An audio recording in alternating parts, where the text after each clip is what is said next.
नमस्कार सांग माने आज गोटे फ्रेश रेसिपी को स्वागत करुच्ची। आज मु बनैबी जोटा कि माने पाचेला कदली गोटे केक आशा आपण मैंने पाचेला कदली जब भी घर को आणुंट साधारणतः पाचेला कदली अति शीघ्र पाची जाए जोड़ा कि खाइबा को बिल्कुल भी भल लगे जोड़ा कि सड़िला टाइप लगे से जदि आम पाचेला कदली यही भाव में टेस्टी अटारे तैयारी गोटे केक बनैबा ताहले बहुत बढ़िया खाइबा को बहुत बढ़िया लगे। ता सहित देखंतु ए अटारे तैयारी केक टी केते जालीदार होती आ केते स्मूथ लगुच।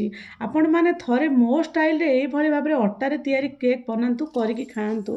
ता सहित मु किछि जोड़ा कि कदली नहीं जाइछि जोड़ा कि पाचेला कदली अधिकारु अधिका टिके पाची जाइछि से पाचेला कदली नहीं जाइछि ताकू ता सहित गोटे बाउल नहीं जाइछि गोटे बाउल रे गोटे माने गोटे बाउल रे गोटे गोटे कप नहीं जाइछि अटा। आपण मैंने चाहिले गोटे कप जगह 2 कप मध्य दे पारिबे। मु गोटे कदली को जोड़ा कि गोटे पाचेला कदली को खंड खंड कर नहीं आपण मैंने चाहिले 2टी पाचेला कदली मध्य नहीं पारिबे। यार क्वांटिटी आपण मैंने चाहिले कम अधिका करी नहीं पारिबे। मु जो भलिया बनाऊँच आपण मैंने भिडियोटा को शेष पर्यंत देखंतु ताले जानि पारिबे। ता सहित किछि क्षीर मध्य नहीं जाइछि जोड़ा कि गरम क्षीर जोड़ा कि आमे केक बनाउछंती सेति पई क्षीरटा निहाती भाव में निहाती दरकार। ता सहित आमर जोड़ा कि अटा ता सहित कदली ता सहित क्षीर को भल भाव में दली देबा जे भली भाव में यही स्टेज रे टिके रखिबा जेमति टिके माने बहलिया टाइप रो टिके रखिबा। बहलिया रखिले से केक बनवा को बहुत बढ़िया लागिबो। यही केक को टिके स्मूथ करने टिके जालीदार करने 2 चामच आमर दे दूची सुजी 2 चामच सुजी देती ता सहित 2 चामच आमर देदेवी जोड़ा कि माने चीनी दरकार मुताबिक आपण मैंने चीनीर क्वांटिटी कम अधिका करी नहीं पारे सुजीर क्वांटिटी कम अधिका करें। आपण मैंने जदि मीठा अधिका खाऊँ ताले अधिका टिके मीठा नेबे मो 2 रु माने 3 चामच खंडे आमर चीनी नहीं गली ता सहित एथिरे ताकू भल भाव में गोलाई देला परे अल्प टिके लुण नहीं जावा जोड़ा कि स्वाद अनुसार टिके मीठाटा को बैलेंस करने लुण नहीं जावा। ता सहित किछि गोलमरीच ता सहित अलैच ता सहित आमर किछि डालचीनी नहीं जावा। डालचीनी रो गुंड जदि आमे केक रे दउछंती ताहाले बहुत बढ़िया बास्ना मध्य होबे। आपण माने चाहिले गुंड करि परिबे एंती दरदरा मध्य करि परिबे। ता सहित एई केक को टिके स्मूथ वाला शाइनिंग करिया पई टिके तेल मध्य देबे। आपण माने तेल जगह मध्य घी मध्य ऐड करि परिबे। ताकू भल भाव में गोले देबा जेमती भल भाव में गोलाई ताकू टिके फेंटी देबा 10 रु 15 मिनट खंडे फेंटीबा। एइटे जेते समय आमे फेंटीबा ता से माने केक टी सेते स्मूथ होबा। एई जो आमे जो बैटर टी बनेले सेटा टिके बहलिया रखिबा टिके लटपट हेइथिबा बहलिया हेइथिबा टोटाली पानी देबा नै। ता सहित गोटे चामच रो अल्प टिके खाइबा सोडा गोटे चामच रो अल्प टिके हमर जोड़ा कि माने जोड़ा कि बेकिंग पाउडर सेठी देबा ताकू ता सहित अल्प टिके विनेगार देबा जोड़ा कि एई बेकिंग पाउडर और बेकिंग सोडा कि टिके फॉर्मेट हेबा कि जोड़ा कि फेण हेबो जोड़ा कि जालीदार बनवा पई हमर केक टी जेमती स्मूथ और जालीदार बनवा पई एथिरे आपण माने जदी विनेगार नाही आपण माने चाहिले टिके लेंबू मध्य ऐड करिबे। जदी लेंबू मध्य नाही आपण माने नॉर्मली पानी रे मध्य टिके ऐड करिबे। पानी दे देला पर देखंतु से बेटर ऊपर टिके से जो आमे जोड़ा कि माने सोडा पके जदी सेते टिके पानी दे देबा जोड़ पानी कि आपण माने चाहिले पानी हो विनेगार हो लेंबू ताको भल भाव देखा देला पर देखंतु भल भाव फेंटीबा।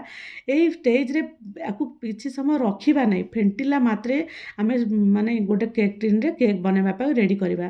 देखंतु एई भली टिके लटपट हे गला पर ताको रखि देबा।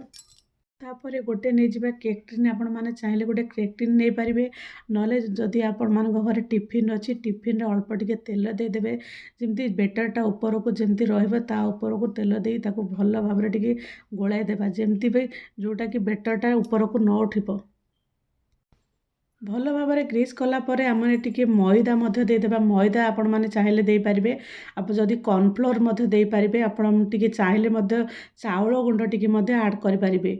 आ जदि चाउल गुंड नाही ताले अटा मध्य टिके ऐड करिबे जोड़ा कि जदि आमर जोड़ा कि ऑयल पेपर जदि नथिला ताहाले एई भली भाव में जदि अटा रे ग्रीस कर दे देबे ताहाले आमर जो बेटर टी पकेबा ताहाले सेटा स्मूथ रहिबा बिल्कुल भी पोड़ीबनी।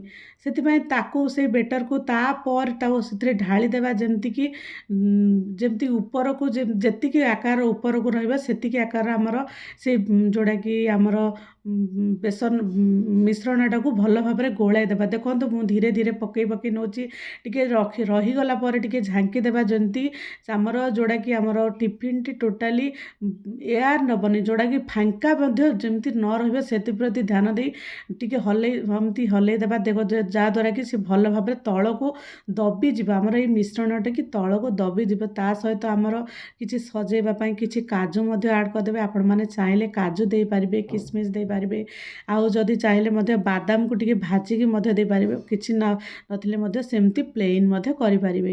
ଦେଖନ୍ତୁ ମୁଁ କିଛି କାଜୁକୁ ସଜେଇ ଦେଲା ପରେ ମୁଁ ପୁଣି ଶେଷରେ ମଧ୍ୟ କିଛି ବାଦାମ, ଯେଉଁଟାକି ଆମର ଚିନା ବାଦାମ ଅଛି, ତାକୁ ମଧ୍ୟ ଭାଜିକି ଟିକେ ଆଡ଼୍ କରିଦେଇଛି ସେଥିରେ ଗୋଟେ ମାନେ।